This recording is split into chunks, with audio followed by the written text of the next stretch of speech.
Welcome, welcome, welcome. Hello, hello out there in beautiful Phuket, TV land. Today is a beautiful day, and I hope wherever you are and whatever you're doing, you're having a great time. This is SOULICIOUS, the show that's about everything soul, and that's soul music, soul clothes, soul food, and most definitely soul attitude. I'm the host with the most, Reggie Saunders, and today my guest hails all the way from USA, but the positive USA, the one that we used to know, is still there. It still exists. It still exists. Oaktown, Oaktown, Oaktown, Oaktown. That's Oakland, Oakland, Kakalaki, Oakland, California. Yeah, and we're going to be talking about some things that, hey, may surprise some of you. Some of you, I'm sure some of you out there know this young lady. She has a story that spans, yeah, all over the music scene, career, and she's a beautiful lady. Anyway, without further ado, please welcome the one and only, my friend, soon to be yours, Rose Ann Dimalanta. Hey! What's up? What's up? How you doing? I'm good. Good. I'm wow. good. Happy to see your face here. Hey, same. You look so fresh and so clean. Yeah, I try. That's called lockdown. Is that what it is? That's the lockdown look. So, Yeah, so exactly. is this how you look behind the doors also? No, truly, Reggie, because I've been in lockdown, it's been pajamas for like 2 months. So, Okay. just for the show, I Okay. decided to put Okay. it, Well, I appreciate do a you little dressing extra. up for me. I really appreciate that. So Thank you. I'll take the compliment. I'll just say thank you. Yeah, that's right. That's right. You don't even. I always say, hey, I don't ask anymore. I just say thank you. I Yeah. don't ask why or whatever. Yeah, but So, yeah, let's dive right into it. I know some of your history. I did a little research on you about playing the keyboard. I think you started around 4, around that age, four. And what was it like in Oakland? What was your first experience with the soul of music? And was the keyboard your first instrument? it was actually a little toy organ, which was in the house, and I mean, I am Filipino, so Filipino families are full of music. We got choirs, we got uncles who sing, and there's always music for everything. So I don't know, my parents, they just had, we're starting way back, right? Yeah. No, but I mean, we had plastic instruments, well, plastic saxophone, everything. Right. And, and it was just there for us. And then one day I really started twinkling out a little melody. And my mom kind of went like, oh my God, that's the theme to the movie we watched last night.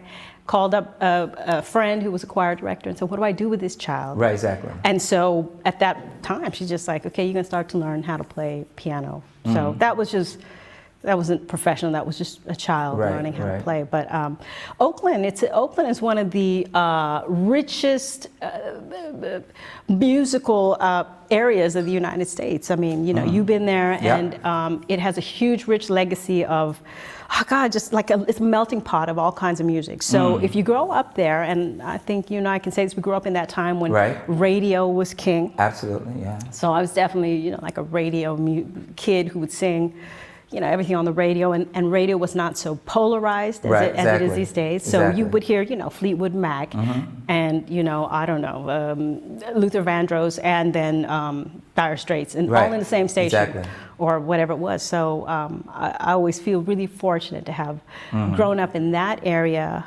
with, that kind of an environment. Right. Now, were you attracted to the, how can I say, the sound of, what was it? Was it the sound that you were playing or the melody? How did it make you feel when you first started playing? Was it an excitement? Was it like, I want more of this? Was it a curiosity? All I can say is that when you're a child and if something moves you, you just go with it, Okay. Like when you ask a classroom of like, I don't know, first graders, who can sing here? All hands go up. Who can paint? All hands go up. There you go. And so it's just that general enthusiasm, like nothing's holding you back. When you get a bunch of adults in a room and you say, who here can sing? Everybody would be like, exactly, right. I think you said, who can sing like Whitney Houston, right? Exactly. And so they're like, No, not me. But I think it's just childlike. You see any child, you know, in the park, in the street, in the airport. Exactly. You know, singing a melody. It's just something kind of inherent to joy. Right. So now you took that from your living room to the church.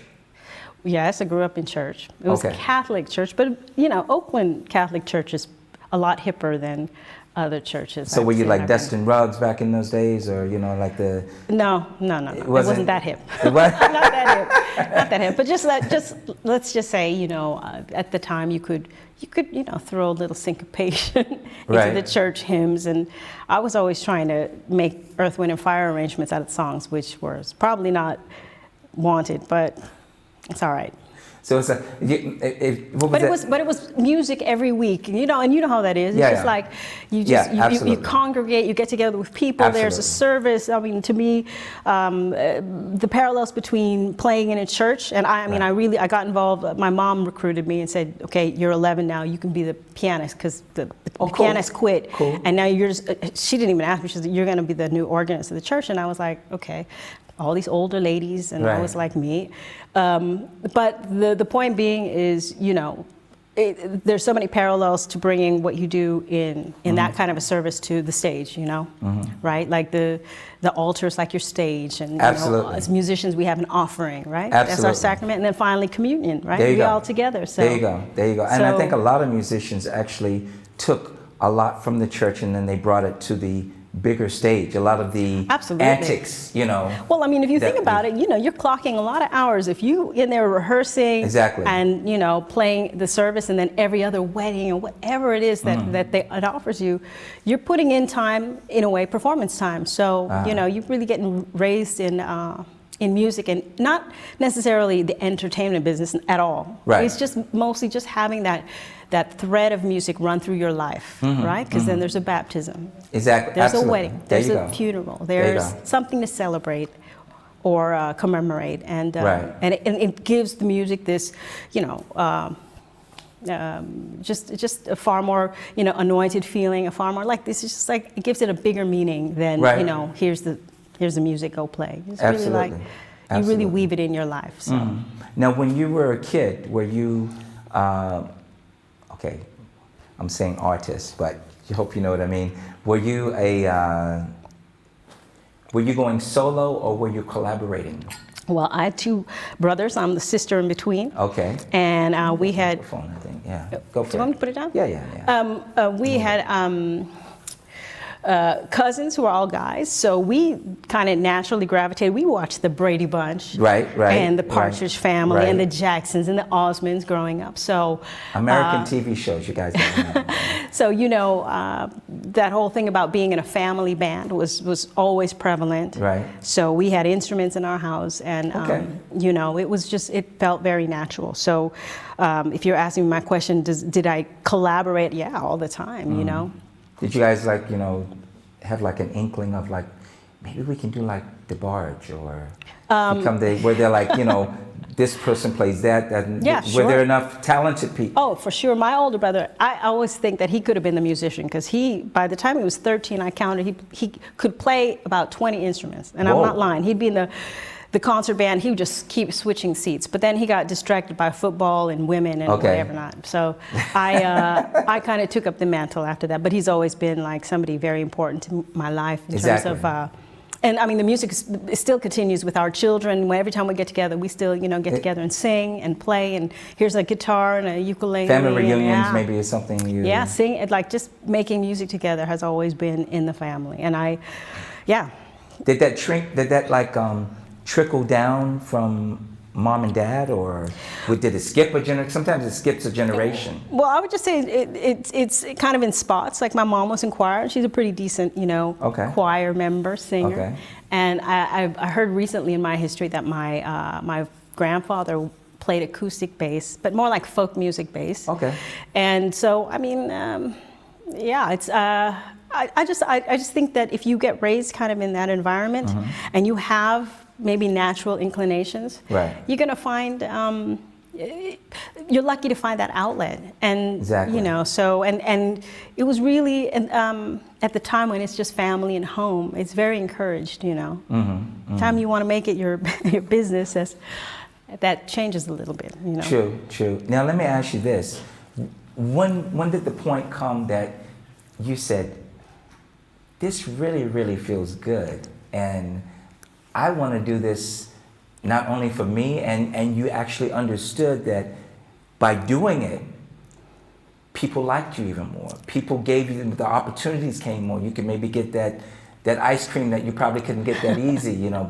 When did you come to that point? Or I'm sure you did, right? I did. Okay. I did, and I can think of the exact moment because it was maybe after a service. It was after a service, okay. And usually you have refreshments in some little rec room somewhere, and then you're still singing music, but not the church music. You're like hitting it with the other younger people, and it happens to be that I had figured out how to play "Isn't She Lovely" by Stevie Wonder, and I was about 11, I remember, and I said, I just started playing, and then like some of the cool older kids came to me like, that's cool. And obviously that was, that really did my ego good at the time, exactly, you know, because they didn't expect that I was supposed to come out of me. And it was just like one of those moments where I like, this is cool. This is very, very cool, you know. So. Wow, cool. So, okay, now, how long did you stay in Oakland as far as like music-wise? Did you? I moved to Europe around the age of 22, so pretty much all my life. So. Okay, cool.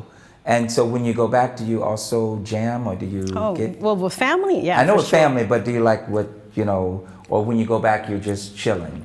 Actually, every time I go back now, I mean, it's been, 20 years of ping-ponging between Europe and the Bay. And I mean, at various times it was always like, work-related or things like that. But I mean, more recently, it's been more about family. So, you know, because now we all have, now I'm a mom too, so, But, I mean, honestly, anytime there's a moment to, sit and play or just, share that, you know. Exactly. You think most of us want to do that, Yeah, I mean, like, people have said about me, they said, Reggie, I don't think there's, you've ever seen a mic that you didn't like, so. I've smelled the mic I didn't like. Oh, I know what you mean about that. Yeah, absolutely. Okay. So. I didn't mean to go there, but. We don't want to go there.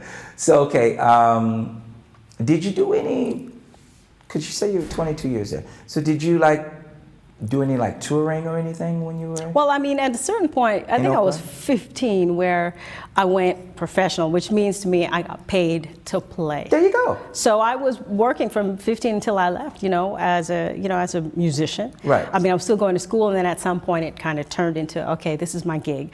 I did go to UC Berkeley, and I got a diploma in music. I was going to say that, absolutely. But absolutely. And I mean, initially I really thought, because I got raised in an immigrant family, and I thought, with this music thing, I'm going to please my folks and say maybe I'll teach one day. And I didn't do it at all until more recently, where I started to teach. But I just caught that music bug and that playing bug, and started gigging. Just started playing around the Bay Area with different people and stuff like that. So, so weddings, clubs. Clubs. Well, I was in clubs where I could not be in. And so I had braces, and it was like, who is this child coming in the club? But I was really lucky because the Bay Area has so many great, I mean, really, the Bay Area is a treasure trove of top-notch musicians. They may not have all the famous names, but they have played with all the famous names. The guys in Santana's band, the guys in Tower of Power, the guys in, just so many. I mean, you could just Google it, but they're all over the Bay Area, and then sometimes you just meet these people. It can be a casual gig, but you're, even in that moment, you're learning a lot. Absolutely. You're just learning a lot because you're just kind of, you can't be like a little kid in there anymore. But that's kind of what it was until I up and moved to Europe. So. But I mean, I would assume once you started playing, people didn't see your braces anymore, and they no. But I mean, I was still young back then. I think honestly, what people saw first was like, you're a girl, you're a little girl, how you being able to do this or not. So I think that for me, I mean, I just wanted to play. So I would practice a lot, and I wanted to, do well, and I wanted to get the call for the next gig. I had that kind of hunger, because it wasn't the hunger to work, it was the hunger to play. I just enjoyed it that much. Enjoyed it that much. Which brings me to the point that actually I was thinking last night, how to ask this question, because I think you feel this, and what I'm talking about is being a woman, an attractive woman. I'm kidding. Sorry, I did throw in my little graduation pose. Attractive woman. Pretty much in a man's world. Yeah. And tell me and tell the audience how you have been able to navigate around, I'm sure, the back talk and the whatever, and just to today, just you're Rose Ann. Yeah. How did you? There are two things that were really important to me. Somebody told me, one of the older, male musicians told me how important it was, especially as a woman, like go out there and really respect yourself, because I mean, I'm an instrumentalist, and let's just say, I don't want to generalize, but there are a lot of female vocalists out there, and they go out on tour, and it's a little bit, the female name kind of gets thrown around more, like you're a background vocalist, and you're cute and everything. Right. And this one musician told me, like, play hard and be respected, because then nobody's going to mess with you. Nobody's going to mess with you, because it'll be on your merit, the merit of what you can do. Exactly. And so from that point on, for me, I mean, believe me, I had my share of people, saying, "Oh, you good for a girl," or "I've never heard a girl play like that before." Right. But I mean, there were some women to look up to at the time, like Patrice Rushen. Yeah. And Tina Marie and Sheila E. So there were some examples out there of women who were really playing hard, but I knew the onus was on me. It's like double as good as a man, because if you don't, they think you're doing like the girly bonus. You're in the band because you're whatever, you're cute, or you can play a couple chords, and we want that, or you sing, or however. And I had two brothers, like I told you. I had a lot of cousins who were guys, so I already had kind of that competitive thing. I mean, I was playing football with them in the middle of the street. And so you were like a tomboy. I was definitely a tomboy. You were a tomboy, okay. I grew out of that, but that did instill in me that sense of, and still today, like I hate double standards when people say, like, well, you can't do that because you're a girl or something. I don't raise my daughter that way at all. But at the time, even my own folks who were very traditional were like, that's not what girls do, and you're going out there, and it's late at night. And I just felt like this is just simply what I wanted to do. It wouldn't even matter if I was a woman or anything. It's not about the outer shell. But I mean, I think for women in general, you really have to, you got to play hard. You got to play. I don't even want to say as good as the guys. It's just you just gotta. The good thing is that once you get on a stage, the democracy is going to happen. The meritocracy is going to happen, right? Absolutely. Because if it doesn't matter if you're not playing well or you're not singing well enough, Right.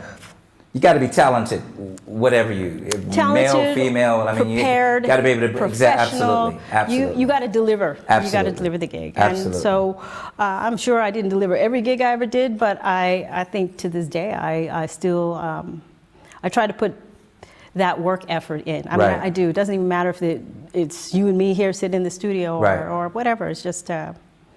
I do it mainly out of the respect for music itself. Okay. I've always felt, or maybe it's because I've gotten older, I really feel like music is kind of its own entity, and if you treat it well, it's going to treat you well. I've always said that. I said, hey, I have done music really wrong, but music has never done me wrong. Mm-hmm. No matter what mood, if you will, that I was in, music was always there. Yeah. If I was sad, there was a song. Yeah. If I was happy, there was a song. For sure. If I was melancholic, there was a song. There was a feeling there. There was a, it was almost like a, it was like a magic carpet ride that could take me anywhere and could soothe, you know, whatever it was ailing me at the time, you know. So, and that's the beauty. And I totally agree with that. That music is an entity, I would say. And I think if we think of it that way, we can respect it even more, just like we're respecting people as a person. And, absolutely. Yeah. I mean, I've, you know, we're all in this business, and you know, we understand like the business aspects of it, financial, entertainment value aspect. Absolutely. But for me, especially the older I've gotten, the more the whole idea that music is there. It's this transcendental thing for us. Absolutely. It even without words, it allows us to express ourselves, absolutely, to feel things far deeper. And I mean, I'm not a medical doctor, but I've definitely, in my, you know, lifespan of making music, come across people who have really felt the healing powers of music. Absolutely. Right. So when I go out there, I still try to respect that. You know, I mean, it deserves that reverence, you know. Absolutely. And so in other words, go ahead, to cap that please. off, I take the music very seriously, but I don't take myself seriously, you know. Yeah, but yeah. I Which I think, and I look at it like this, you know, the higher you get, if you want to say on the totem pole, the higher you get, the more humble you should be. I think that is kind of almost a natural progression. It is, but some people not. Well, some people they put on that mask, and it's almost like, you know, we have thrown the word around Diva a few times. Diva. And Diva Dimalanta. And it's like, yeah, that sounds like there's a story behind that, but we won't go there. Yeah. But anyway, no, I'm just saying, you know, people even assume just by the way you walk, the way you sit down, the way you do your hair, the way you put your fingers on the keys, oh, she's a diva, or this and that, or whatever. And I've always looked at it like this. Diva has really gotten a bad rap, you know? I don't think diva has to necessarily mean egotistical or narcissistic, you know. But I mean, you know, we are performers, right? I mean, we're musicians and artists and players, but we're performers. And I think any, you know, musician or performer worth their salt, you have to have a healthy sense of your ego. And healthy is the key word here, right? And I mean, I think it's really normal and pretty natural. I mean, when you're younger, you know, you set out to want to be better and better and improve yourself and show that you can do what you do, because you're trying to show people that you're skilled, you know. And there's a fine line, and I've definitely been in that moment where I really thought, now the attention's on me, so I must be real good, you know. Right. And I think everybody, at some point, you get your little humble pie served to you. Absolutely. At some point. Absolutely. And then you recalibrate, so Absolutely. to speak, and that makes you either you're going to realize, like, if you continue to make it about yourself, you will not grow. You will just not grow, you know. And but if you continue to make it about your art, whatever it is, you know, whether you're, you know, making music, producing, whatever it is, your creativity, I think that is going to give you a healthy sense of confidence, which in turn turns into that healthy ego that you have to go out and, you know, share what you do, as opposed to show off what you do. Right, exactly. So, I mean, let me ask you this. What do you do with compliments? Where do you put them? Where do you know? I take them in a bag and I deposit them down at the bank. And then when it's a rainy day, I go and withdraw. You know, like, you know, after a show, everybody and their grandmama comes up to you and granddad says, hey, you know, thank you, and you play so beautifully, and you know, what do you do with all of that? In the beginning, I had I didn't know where to put that, but now I do. I'm good. But what do you do? What do you do with that? I've had my time where I definitely was not good at, like, accepting compliments, because you just kind of had that hang up about yourself, going, like, I'm not that good yet, and I made this mistake, and you're stuck on something you did on stage that you think everybody saw and nobody saw, and you thought, oh man, I must have failed because I wasn't 100% or whatever it is. These days, it's more like thank you, and it's not even like I need to thank them for telling me something nice about what they saw. It's more like I feel like saying thank you for being here. Thank you for showing up. Thank you for letting us be able to do what we do. I mean, I've really kind of gotten over that part, and really thank people for just being gracious to say, I'm gonna listen to you. I'm going to listen to you now and see what you got to say today. You took some time out of, your time. And exactly. The older I've gotten also, it's been like so much more respect for the audience and the people who pay for tickets. And, absolutely. And not to the point where you change your whole, you do for them, but just because I think it's a two-way street. And you want to, like I can't, if I was a cook and all I did was cook for myself in the house and nobody tasted it and I was just like, oh, my food tastes good, you need somebody to share that with, somebody who can say, absolutely, that's good. Absolutely. And I feel like that's the audience, I got a little food for you. You don't know what you're getting. Right. There's no menu, but I hope you like it. And if they offer, like whatever it is, I really appreciated that. Or, the ones that always touch me are the people who I've definitely had my share of people who reached out and said, like, I was feeling bad today, and I came out of the show feeling lifted. And I don't think that's something I ever set out to do, but that touches me a lot because it really shows me that what we do has value. Absolutely. What we do is not just a couple of chords and some rhythms and all that stuff and acrobatics or whatever it is. Right. What we do serves a purpose in people's lives. Absolutely. And I know a lot of people think, oh, it's just your hobby and then you play a little music, and I don't talk to people like that no more. But I've definitely taken up that mantle. The older I get, I keep saying the older I get, but it really is true. Where I feel like we all have to be kind of like soldiers in propagating, positivity. Absolutely. And whatever message we have at the time through music, because it's kind of the only thing I have to offer. To the greater good. And absolutely, 1,000%, 1,000%. Well. Before I say what I'm going to say, no, I'm just going to go ahead and say it. I'm just drinking. I'm just going to go ahead and say, you chill.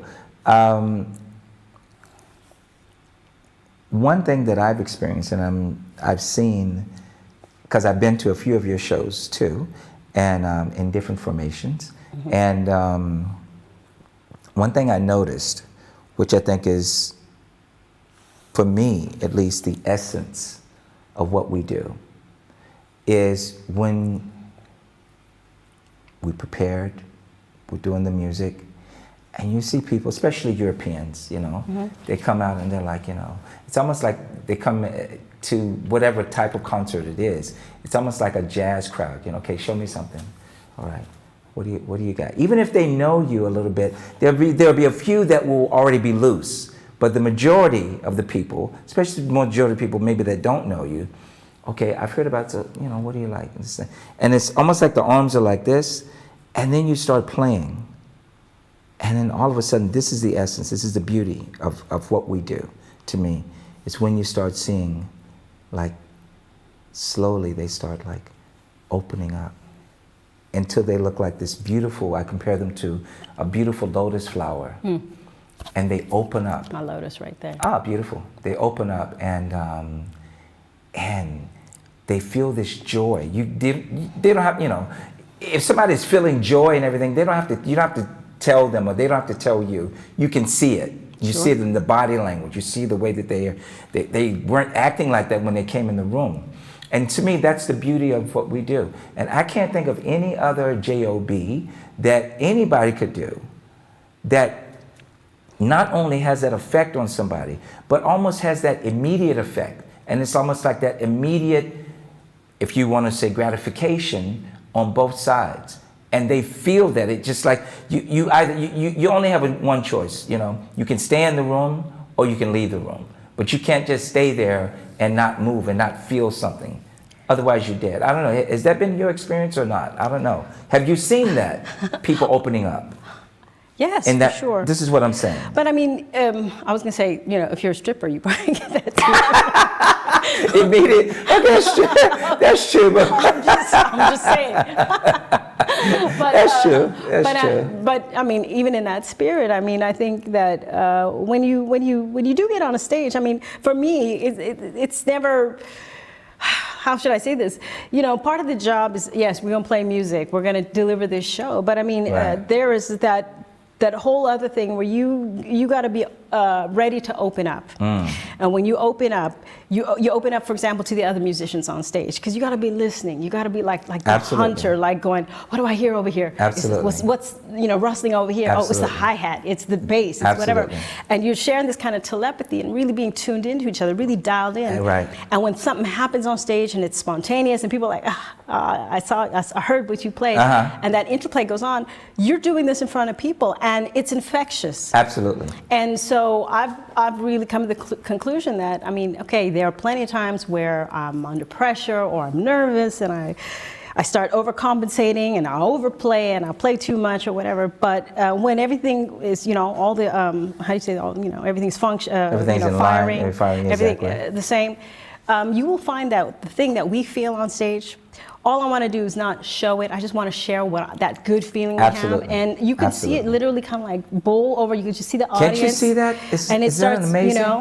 And it's, I mean, it's really transforming, It's transforming. It's the word you used before, transcendental.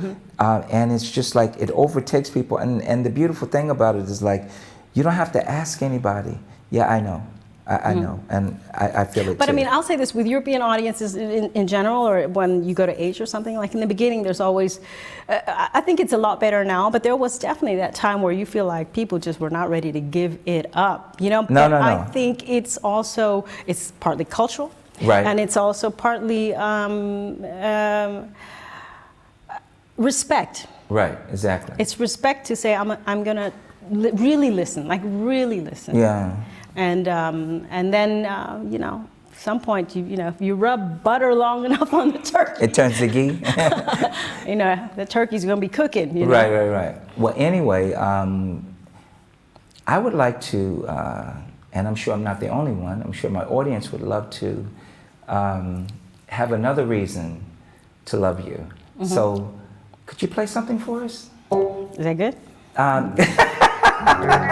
Something from your heart, and then we're going to go to questions. All right. Whatever you're feeling, whatever you feel. What am I feeling? What you feeling? And then after this, we're going to talk about the focus artists of today. All right. But go for it. You know what? I didn't even know. Whatever you like to play, whatever. Something, an original. Yeah, let's play an original. You can also do an original. Yeah, let's do an original. No, an original. Original. You get that? An original. Reggie, Reginald. Can you run by me about 15 times? No, please, go for it. All right. I just... Got the mic? Good. I'm going to pull up this microphone. Hi, everybody out there in TV land. Okay, I'm going to sing this song from the last album that we put out with two fabulous musicians. We call it the Rose Ann Dimalanta Trio. Yes. Say it again. Rose Ann Dimalanta Trio. Yes. And I wrote this song on a Sunday afternoon, thinking about people. Let me just make sure I have this together. This is called The Measure of a Man. Whoa. I've not done this in ages, because I thought we were going to talk about Stevie, but we will. I will still do this. We will. Doesn't matter. Here we go.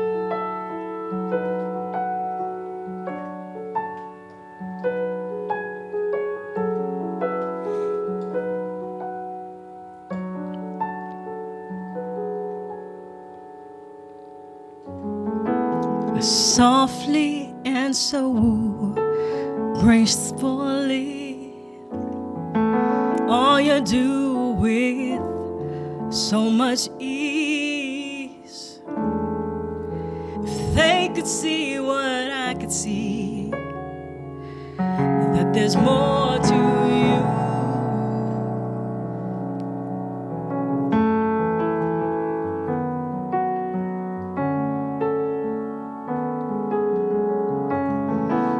A father friend you're a lover too. There's nothing that you cannot do. We're better off because of you and your selfless heart. You're the measure of a man.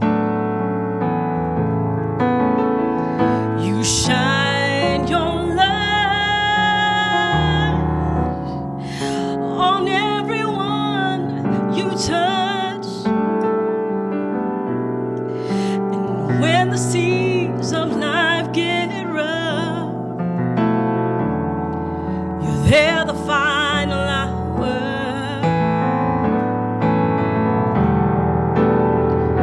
And even the strongest arms will need someone. Won't you let me be the one?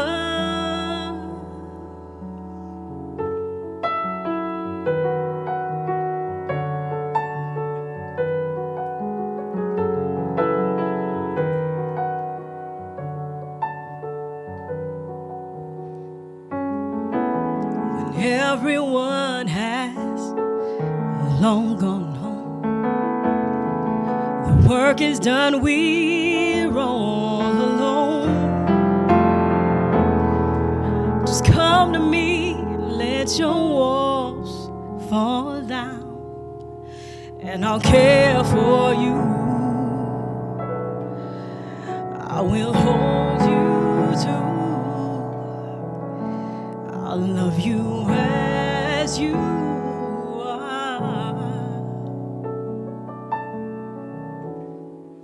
You're the measure of a man.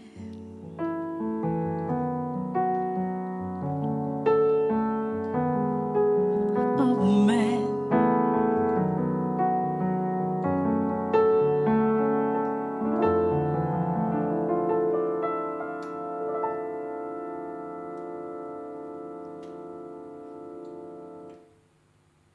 Thank you very much, ladies and gentlemen, and good night. No. Wow. It was a little rough. Hey. Perfectionist, because I've been in lockdown, so I actually have not played. You don't need to even talk about it. Hey, we didn't. All we heard was LOVE, and everything was in capital. But there's definitely LOV in there. Beautiful. Thank you. Beautiful. Thank you so much. Let's go over here to some questions here. Let's see what we have on the question board. Let's see. Alan wants to say, love. What's it? Love this talk. Yeah, should I read it for you? Thanks, SOULICIOUS. Did I get SOULICIOUS? SOULICIOUS. SOULICIOUS. Soul hyphen. All right, icious. icious. I got my wishes with SOULICIOUS. It's delicious. Okay. And vicious. Can you taste it? Oh, that's right. Don't forget that. Lisa. Hi, Lisa Rose. We see you. Hey, Reg. Girl. Hey, Rose. And it's good to see you again. Thank you. Holler from my mix. Who is this? Urs Weisenberg. Hey. Yeah, I know him. Yeah, of course. Great producer. Absolutely. Hey, Urs Wiesendanger. Yes, absolutely. Let's see. Is diva a good bad word? Is diva a good or bad word? We went through that. It really depends on how you perceive it or the how answer it's is implemented. yes. Yeah. There you go. All of the above. Absolutely. It's yes, absolutely. Let's see, Lisa, okay? Can you read that? Question your lyrics. Okay, she says, shall I read that for you? Your lyrics in the Trio album are so emotionally triggering, and the music has the exact same effect for me. I'm wondering, do you write the lyrics or the music first? Or does your creativity arrive in pieces that are put together in a creative process? That's pretty specific. Yeah. I feel like songwriting is one of those things that people don't give enough attention to these days. Do you know what I mean? Like totally that kind of carefulness. I totally understand. And you can approach writing a song so many different ways. Absolutely. If I'm going to be specific about the last record that she's referring to, I had gone through a kind of a difficult period of my life, and that was the first music that came out after a long kind of break. And I can say that a lot of the music, probably specific songs that she's thinking about, were written out of a space of this needs out. Gotcha. And almost like a birth. I mean, it sounds very cliche to say that, but a lot of that music, I'm somebody who keeps a journal. Okay. And sometimes the journal is the fodder in the end, okay. like for lyric writing, Absolutely. for text writing, and Absolutely. it's never organized. Right. But then it can be a simple thing of just hitting the. Mm-hmm. And I'm sitting there and I'm going, you know, that thing that I wrote whenever it was. This is I call it. It starts to, what is the word? Emerge. Absolutely. Right, and it kind of reveals itself. It's almost like, if you are that dialed into the emotion of the song that you may be starting to write, you don't even know if it's coming up yet. But if you're so dialed in, I feel like you understand the core emotion of whatever it is. It could be Absolutely. happy, sad, whatever. And then you take a look at your lyrics or whatever you've been writing, Absolutely. your musings, and you'll find like, this feels like the story to this emotion. Absolutely. Absolutely. And then after that, it becomes, what's the wrapping paper around it? And that becomes, you know, the music. And some songs are compositions where you want to hear a groove. You hear a groove first, and then you kind of come with the joy after. So Right. you can approach it from different ways. But specifically on that record, there was a lot of that kind of just that kind of therapeutic, cathartic Right. writing. It was a very emotional record for Did you me, feel for sure. that some of the songs kind of like, as we say, wrote themselves? Oh, for sure, for sure. I mean, there are, and actually, that's kind of the nicest process. You know, when you're Yeah. writing and things come pretty easily. Mm-hmm. Maybe you miss a last verse here in terms of text or not. But I mean, I think when you struggle writing a song, because songwriting is to me, it's a very holy art. I can only It's say holy that. and it's personal. It's I personal, think, and I you think know? I mean, there are a lot of people today who make tracks. Yeah. I'm looking at you with those eyes like contempt. They make a lot of tracks, and it's fun and everything, but the craft of really songwriting, where you have 3.5 minutes or 4 minutes of a kind of like a real perfect statement that Right. goes with this music. Absolutely. Where things fall into place. Yeah, I mean, I think that when you're blocked, for example, I feel like, sometimes it's like I need to find this piece, but when you're really tuned in, it should, and you're also asking yourself, what does the song want, as opposed to always imposing an agenda. Oh, now I'm in my computer program, and I got another middle 8 bars that I need to copy and paste, and now the program is telling you how you're going to write the song. Absolutely, yeah. As opposed to the other way around. Right. And you ask the song what does it needs, then it'll start telling you. Absolutely. It's like when you talk to music will start talking to Absolutely. you. But you have to kind of really be open. You really do. You that. have to be open. You can't, I always say, you have to get out of your own way. And it's tough because a lot of times, God, if I think about like songwriting sessions I do with, whoever, like sometimes, even today when you hear a lot of people play stuff like, I don't know, it's like, I believe in myself, gotta believe in your dream, reach for the stars. I mean, this is a song that there are people I've challenged. You're just hiding behind what you think is a good song. You're not really getting to, Absolutely. the wounds and even the true belief in that. You're just kind of like, I don't know what I call it. It's almost like a veneer of thinking that that's what you're supposed to be saying, or like that's what I want to do. Right. But not like, who are you now? Exactly, because I think the reason you hear a lot of that is because they've heard a lot of that. Yeah. And this is what they grab, and okay, but who are you?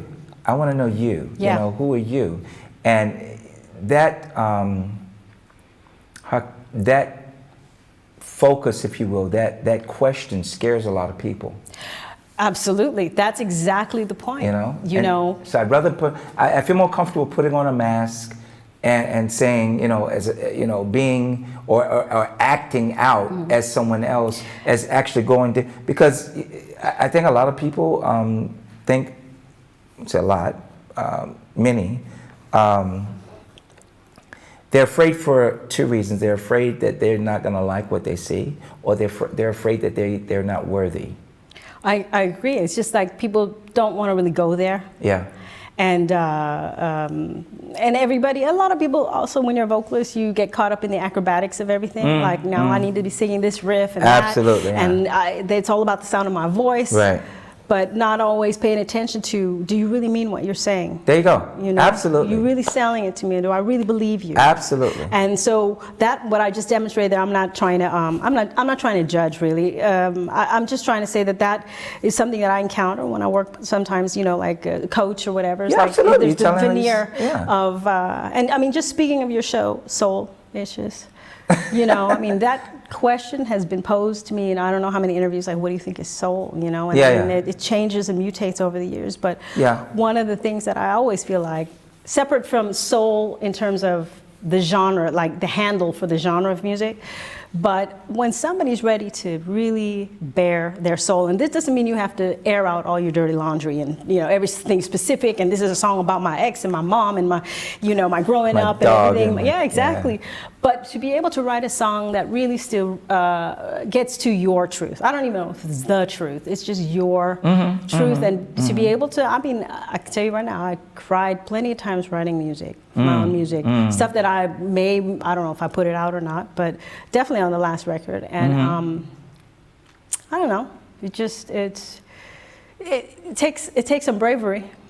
It does, but you know what I found is that if you dare to go there, you gotta feel so much better and so much stronger when you get through it and get on the other side. It's just that initial, like we were talking before, that initial approach, you know, what's around the corner, maybe what's around the corner is exactly what you need. It's exactly what you've been waiting for. It's exactly that thing that's gonna take you to the next level. So why are you putting so much energy of fearing that? Why not go and check it out? What's the worst that could happen? Well, the thing is that, you know, I mean, the fear plays a great role in I think fear is double-edged. You know, it's not just in music, but I mean, in general, fear, exactly, fear plays a great role in whether you're going to step out of yourself, get out your own way. Absolutely. But once you get to a point where the fear, where you can confront it or at least let go of it, even in the smallest moment, you will find that you will then liberate yourself from that. If you liberate yourself from the fear, you will win now the moment to be yourself, right? To be who you are. Absolutely. And a lot of times people don't want to show who they are. And sometimes it's like, sometimes people are literally afraid of their own beauty. Hey, you know, I've seen plenty of beautiful people, especially the female persuasion, and I've told them this, and I've said this. I'm not even referring to physical beauty. I'm not even talking about that only. And no. When I say beauty, same thing when I say soul. I see soul in everything. Sure. You know, so it's not like you were saying. It's not just only the genre. It's in everything. The way you move, the way you talk, the way you look at something, your perception of everything. But you know, you tell someone, you know, say, you know, you're like, you know, when God made you, I mean, really, you're extremely beautiful. Sometimes they've heard it so much, it's almost like they don't believe it themselves. Sure. And then they get to a point where, I mean, I've literally seen, you know, in my opinion, and not only my opinion, very attractive women, but they'll look in the mirror and you can already see by their demeanor, they don't see what I see. Yeah. They don't see and I'm not even talking about the glamour, I'm talking about that beauty, that inward beauty that can reflect that out, you know, and then, you know, the beauty's not only in the eye of the beholder, I guess it's only in the eye of the beholder, but that beauty that mirror is reflecting, and it always amazed me how that person wasn't able to see that. And I always thought it must be an inner thing. They see the I don't want to use the word ugly, but they see that. Well, I mean, you know, we get raised with I mean, it just comes from all you know, facets of life where we get something said to us once and we repeat it 20 times. And the same thing, so you know, that one-time learning is just reverberating in your head. And the same thing can be said about music. I don't know how many people I've taught, and I've coached in the last like 8 years music. Right. And I don't teach kids, but I teach adults. And Right. I mean, really good keyboard players, for example. And then there's this other group of people who come to me in midlife who have done music, who have played classical, but who have had maybe a really harrowing experience. Like I had a bad teacher and they wanted me to play like this and I want to do music, but I was told my dad said I can't do this and everything like that. And they come to me at this midpoint of their life where it's so touching because even if they're not going to be a professional musician, they kind of bring themselves, their little heart on a platter and say, Rose Ann, I want to be touched by music again. I want to feel myself in music. And it's so, I mean, I'm so honored all the time. And it doesn't matter what level they're at. Right. It's just as simply this feeling like, I want to feel good when I'm making music again. Right. Help me out and get me to that spot. And going back to the point about beauty is like, a lot of times it's not even, it's allowing yourself to feel your own self again, you know, because we just numb ourselves like crazy. So once you feel yourself, you feel that beauty. Absolutely. Again, absolutely. Like, kind of like that initial beauty. And music is definitely, I mean, I'm going to be general here, but music is one of those things that can like break that veneer. Big time. It can like, you know, Tetris style. Break those little Exactly. And the thing walls. is that you don't even have to, quote unquote, sing well or sing whatever, because a lot of people are intimidated, especially when they go in and they see someone that's doing this professionally. And they say, well, I could never get on stage and do that, or I could never sing. I barely sing in the shower, but I don't tell anybody that either, you know.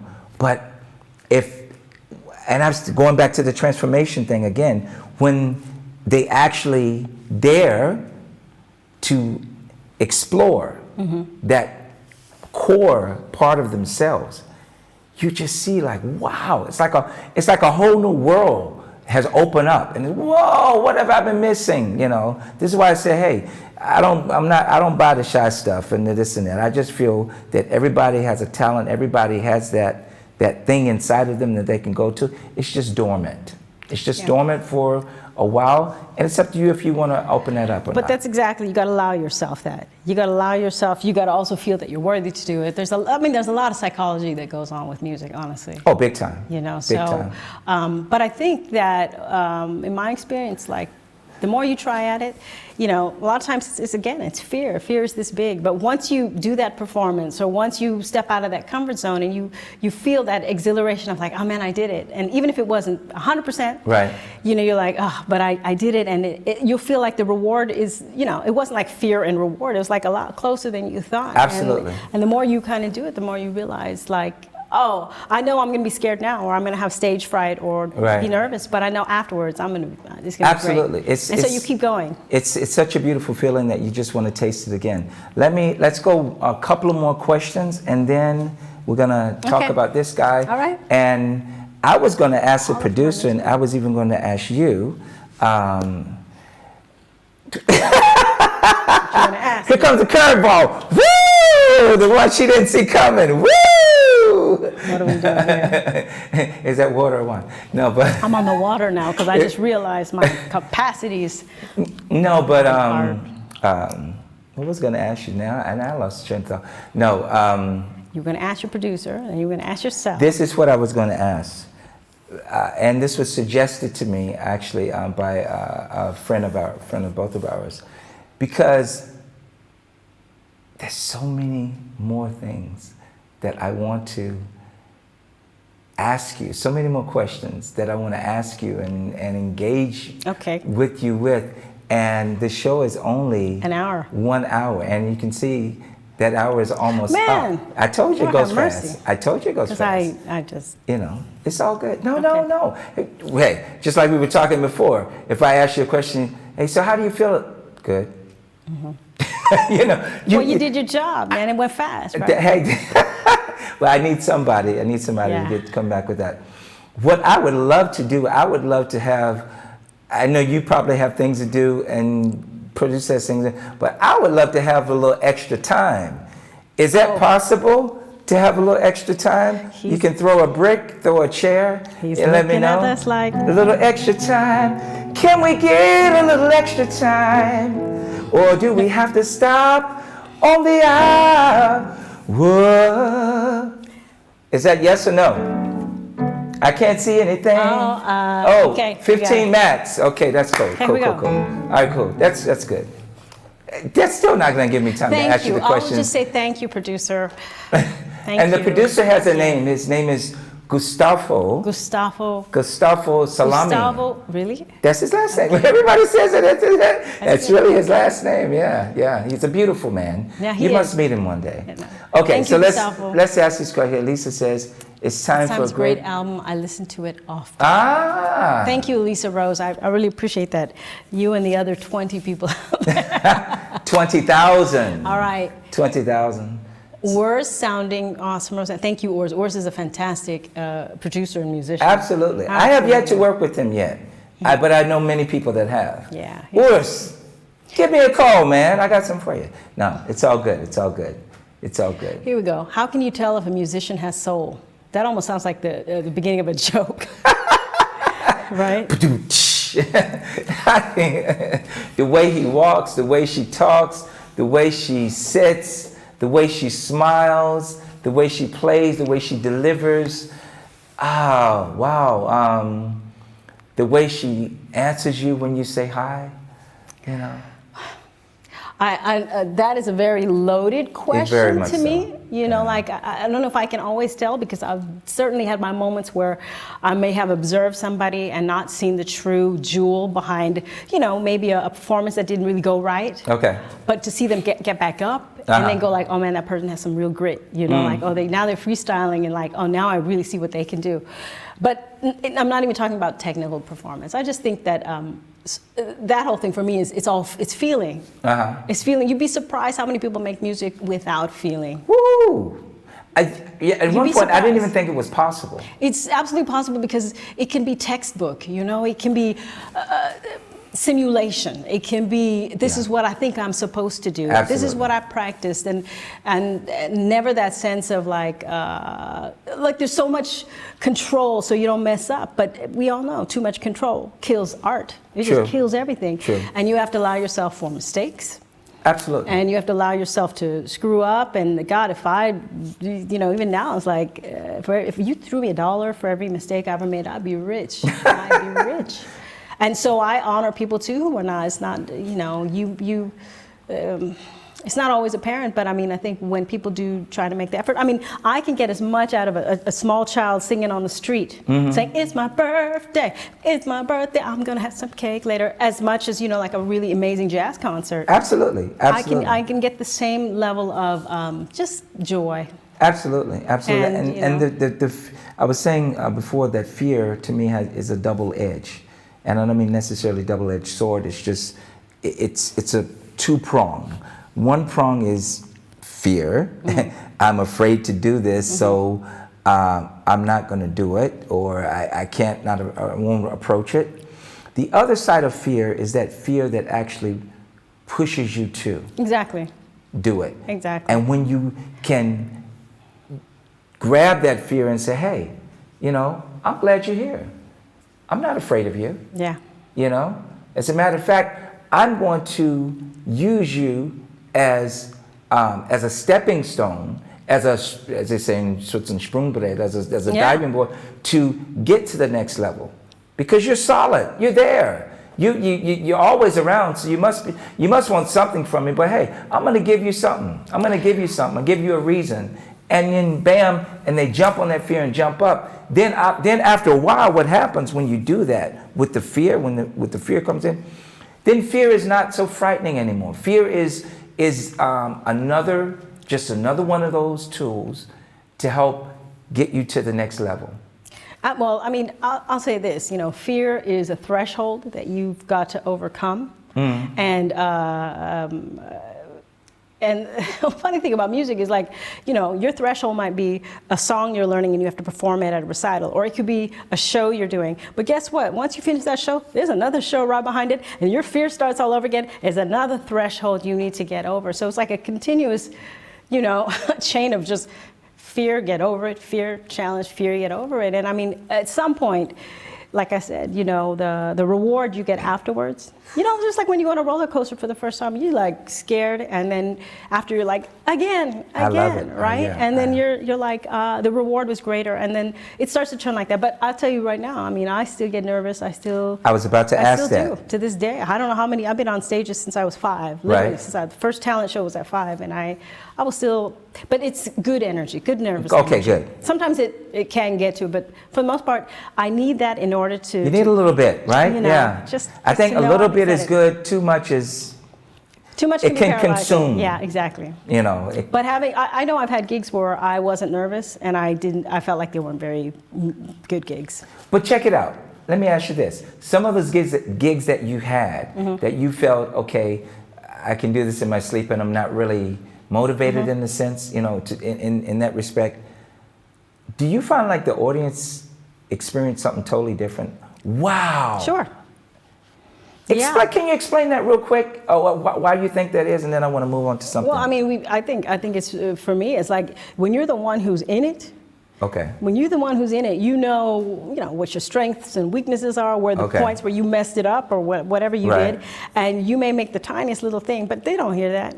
They don't hear that, and what are they hearing? What are they looking at? What are they focusing on? Well, I'll tell you this: even if you do a performance and you're slightly nervous and you know kind of weasel yourself out of a mistake or hear that, I think if you're sincere in the attempt, that's what I want to hear. Sincere in Absolutely. The attempt. If you come out callously, like, oh, I got this, right, and I'm gonna come out there and I'm just gonna, hey, I just, right.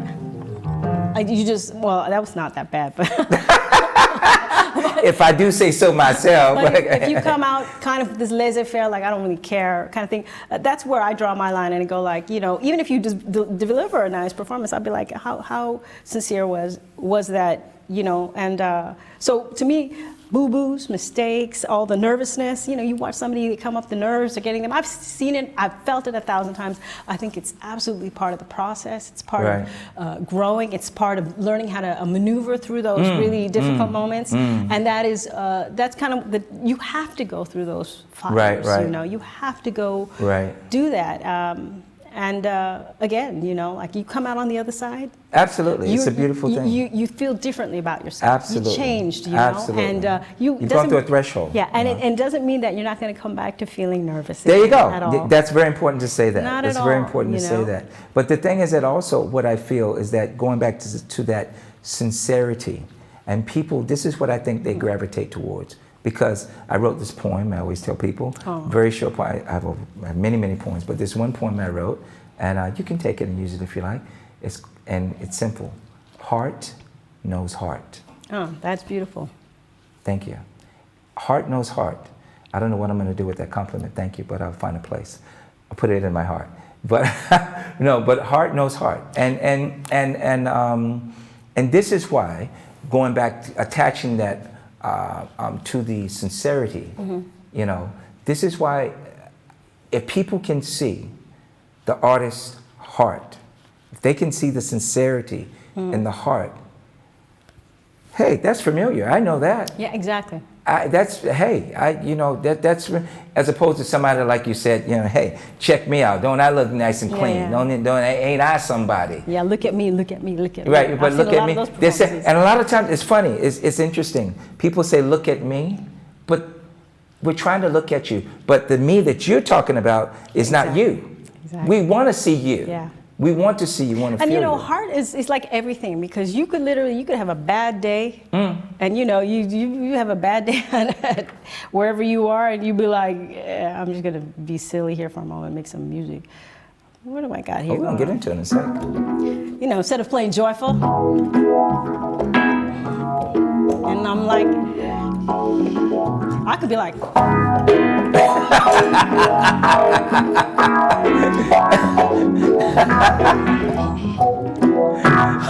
You know, like, I didn't like my day, but I'm just gonna hammer it out. But it's doing something, it's sincere. Or like now, that sense of laughter. When I laugh with musicians on stage because something happens that's funny. Yeah. And you make a dumb mistake, you're just like, oh my God, I just did that. And you know, your neighbor goes like, yeah, it's all good. That's sincerity. That's just like, you put it out there. Absolutely. Right? Absolutely. So, and the heart to heart, heart knows heart. Heart knows heart.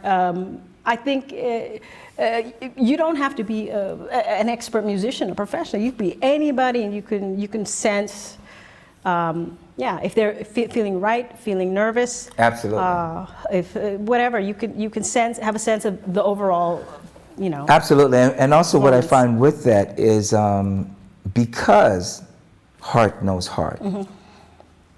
Even if you quote unquote for yourself, because you know how the program should be going and how the song should be going. Right. Even if you kind of make a mistake, because of your sincerity, they quickly forgive you, and they quickly go. They gravitate quickly towards the good, the beauty, the love, and to me, this is why I say heart knows heart, because it's so automatic. It's familiar, and it's something that they actually want. They really want that. No, that's what they're coming for. I mean, this is exactly what I'm saying. We can always put on a show and give them all the, bells and whistles and whatever, and that's part of what we do too, you know. I will say this though. I mean, when we make mistakes, I always tell my students this, you make a mistake or, you don't do things right, you feel like crap, and crap is dung, which is fertilizer, and that's what makes things grow. Woo! Whoa! That's my poem. Whoa! That's my poem. I wrote it down and I said I know it ain't, I know we only got a few minutes, but please say that one more time for the audience. Okay, so if you make a mistake, you do something wrong on the stage, you will feel like crap, but crap is dung, which is fertilizer, and fertilizer is the thing that makes things grow. Oh, I love that. So anytime you feel like eshed, know that there is a process going on, and you got to trust that process. And you may be, in the doghouse in your house going like, I will never, step on a stage, or I will never show myself because that one was really bad. And I've had my moments like that, believe me. And then you at that point, that's probably the biggest deal is how do you come back from that, and hopefully your desire is going to be like, okay, I'm gonna get back in the shed mode, and I'm gonna work on whatever that was that I didn't get right. Right. And I will just say this as a professional musician now,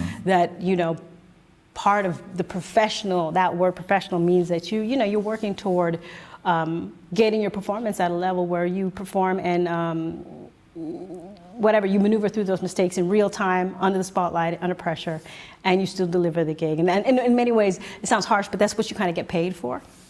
Right, so that's the only difference. Like if we're just sitting here and hanging, it's all good. But I know I've had some band leaders who've looked around and was like, chick, It's like JB.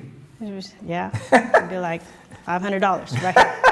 Okay, one more here, and then I'm gonna do New something else real right. quick. Let's see, what is it? Which difference? Which differences do you hear between an electronic and a real piano? Oh man, plenty. They're almost two different instruments to me. Okay. I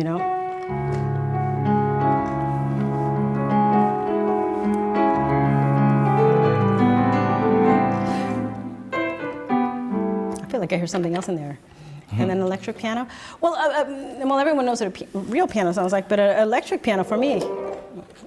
Here we go. It's like a warm blanket that you can keep right out of you. It has this spectrum. I'm not the EQ queen here, and it's a little more percussive. It has a different vibe. So. If you're asking me that specifically, whether I'm going to use an E piano, or a regular piano, I mean, it's kind of like saying, do you use an electric guitar or a acoustic guitar? Exactly. For one purposes. So each has its flavor, and I definitely try to use the right one or whatever is more appropriate to the music. So, but the differences are, I guess, with the piano, you can bet. It's bigger. I don't know. I feel like you can be more percussive because it's got the hammers and stuff like that. I don't know. Oh, I see. It's got the piano and strings in there. And it's different if I'm playing like an electric piano or a Fender Rhodes. I'm definitely,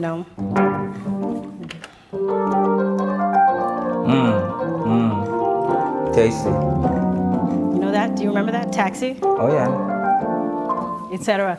I'm just going for that kind of a vibe, and I love to just have it just stand alone and just. Doesn't really need much with it. You know, whereas with the piano, if I go like this, actually, this is not a real piano, so it's not going to be the same. But I hope I answered your question. Yeah, cool. Before we go, I want to get to this guy right here.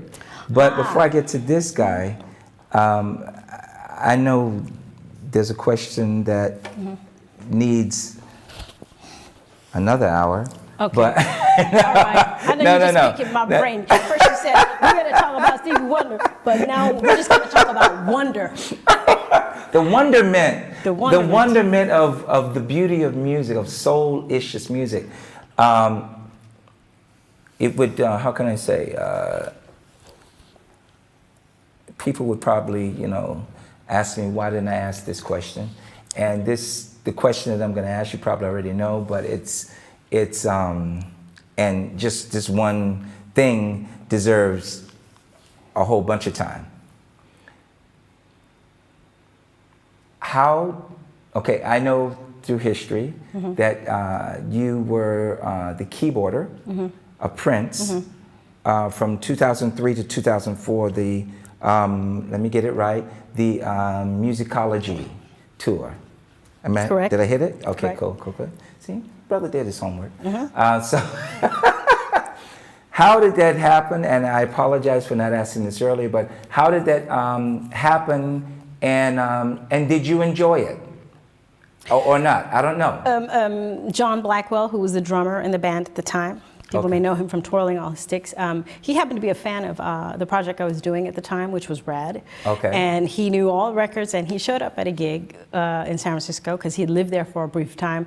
And he came to me and says, hey, my boss is looking for, he was in the Prince band at the time.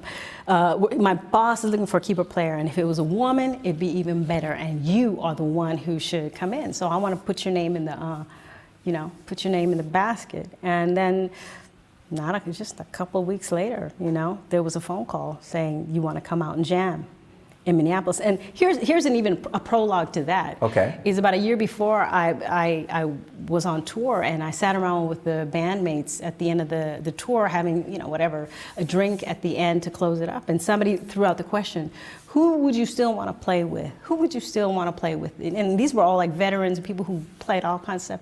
And when it came to me, I literally went like, the Prince gig would still kind of be on my list, like just to prove to myself I could be in that band kind of thing.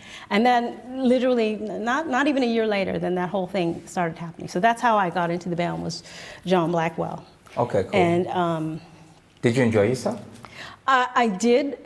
It was difficult because I literally went into the band when my daughter was 4 months old, so I just had a baby. So it was almost like two incredibly huge things converging at the same time, which made it very, very difficult to stay there any longer than I could have, because, at the end of the day, you're going to choose to be on the road all the time, 24/7. Right. Are you going to be, mom? And it was just, I would just say, like, did I like it? I loved the challenge. Was it fulfilling for you? Maybe that's a better way to put it. I think it was, because yes, it was. It was fulfilling in the sense I'm sure there's a lot of backstory, different things with it, but that you can add. A lot of times it's like you want that kind of as a dream. But once you get the dream, once you're in it, it's not just like I got the gig. It's really there's work to be done. Absolutely. A lot of rehearsal to be done. And that is a gig that is not like anybody else's gig. That's not just like, hey, here's rehearsal and show up. And that is literally, that is where I was talking about being professional. You are now at that level where there are no more mistakes. You get paid to not screw up. You get paid to deliver at a level that you have never done before, to travel around the world and be in stadiums, and there's like no excuses, just results. And you need to be, it's just, I want to say excellent, not perfect. But you want to be excellent. Absolutely. And he was that kind of a band leader who expected that from people, to put it out at that level. And so, I learned a ton, But at the same time, I mean, I'm really glad I did it in retrospect. Was it emotionally wrenching? In a way? Sure. Because I mean, just for me, it was like rehearsal all day, and then you breastfeed at night, and it was it took a toll, and that's why I didn't stay in it any longer than I could have if I had been, say, in my earlier years without a child. But it really. It was challenging, and there were rewards, but there are definitely days where it was a little like, I want to say, I just say frustrating at times, just because, just for me personally, you feel like you're shortchanging everything now in your life, and that has to do a lot with the life circumstances, not just the gig. So, but at the end of the day, you can say it was worth it. I'm glad I did it. Oh yeah, sure. Absolutely, absolutely.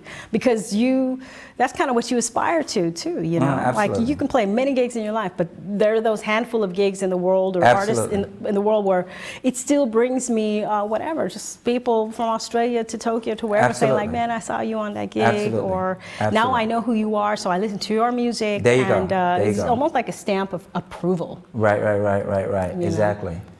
Okay. Love that analogy. Are we almost done? Whatever analogy that is. Great convo. Good to see you. Love that analogy. I think we're probably at the end. Somebody wrote, "Who is the greatest pianist of all time?" Which is a very hard. Jeez, my God. But the first person I'm going to think of is Art Tatum, which is is last century, but But I mean, only in terms of that's kind of a tough question. It's like saying, what's the greatest pancake of all time? Oh. I can get down, right? I don't know. No, Do you bring some? No, did I bring some? No, I ate some. If I brought them in that way, no. That's a whole nother thing. Yeah, okay. But my grandmother was actually the best pancake maker on the planet. Okay, and so I don't even need to see anybody else to know that. All right. Now that she has moved on, it's passed on to you. I'm the king. We're gonna write a pancake song for you. Oh. I wrote a song all about water, but check it out. Okay. I'm gonna listen to you. So anyway, we're at the end. Roseanne, Reggie, the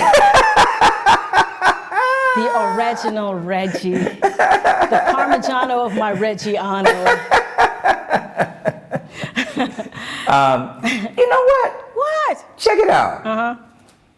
Tell me how much you love me in Philippine. Oh, really? Really? Come on, in your mother tongue. You give it. For love and give me that. It's mahal kita. Mahal kita. Which means basically, I love you, or you're just a value, like the highest value to me. So you're just saying the words, right? You don't really mean it. Mm-mm. Okay. unless I get some pancakes. Well, you got the cakes. So anyway, God, we could talk so much more. There's so much more we could talk about. No, but so can I say, you're wrapping up. I really appreciate it. This has been really lovely, and I'm really glad to see you out there doing your thing. Thank you so much. Thank you very much. And we can do it another time. And absolutely. Have a whole nother host of questions. Done. I got questions and up the yin yang. Too. We didn't even talk about we're going out. No, we're going out. I got you covered. Got me? Okay. I got you covered. Right. Normally, I would have done it much, but there's so much fun. Anyway, as I said, Roseanne, like me. Oh, Roseanne. Exactly right. No. I want to say it's been a true pleasure. It's even better than I thought it would be, and I thought it would be great. And you probably have noticed how I wrote you on Facebook and Instagram, and I said the multi-talented and inspirational. Oh. And this is you. This is how I see you, how I've seen you on stage, and you're the kind of person, you're one of those people that my mom calls true blue. And I know you know what that means. Yeah. So it's like, what you see is what you get, and that goes a long ways with me. So I'm glad to have you as a guest, as a really, a good friend, someone that we can communicate, we don't have to put on any masks. We can be ourselves around each other. So thank you so much. I thank you. Thank you very much. So this has been another edition of SOULICIOUS, the show that's about everything soul. So before we go, you thought I was going to forget. Nah, not a chance. The focus artist of today is Mr. Stevie Wonder right here. So we're going to go out on a Stevie Wonder joint of anything. Could be anything, could be, I don't know, whatever you like to do. Whatever Stevie Wonder, we're going to go out on a Stevie Wonder song. So until next time, please join me Friday when my guest will be a brother from another mother. You have to come and see who that is, all right? Okay? So love, peace, and soul, and let's take it away. What you got, Rose Ann? What you got? Come on, y'all. Come on with us at home. Yeah. Woo! As around the sun, the earth knows she's revolving. Well. And the rosebuds start to bloom in early May. Tell the truth. Just as hate knows love's the cure, you can rest your mind assured that I'll be loving you for always. As now, I can't reveal the mystery of tomorrow. Oh, yeah. But in passing, we'll grow stronger every day. Every day. Just as all this point is new. Woo! Oh, exactly what I say is true. Oh, talk now. That I'll be loving you for always. Hey. Come on, Riz. I said always. I'll be loving you always. Always. Yeah.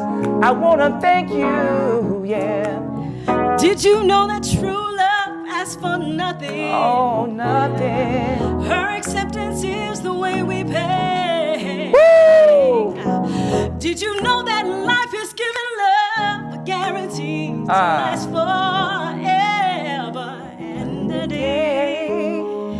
Just as time knew to move on since the beginning. Oh, yeah, yeah. And the rosebuds know to bloom in early May. Oh, don't they? Just as hate knows love's the cure, you can rest your mind assured that I'll be loving you for always. Wow. See you Friday. SOULICIOUS. Peace. We're out. Yeah.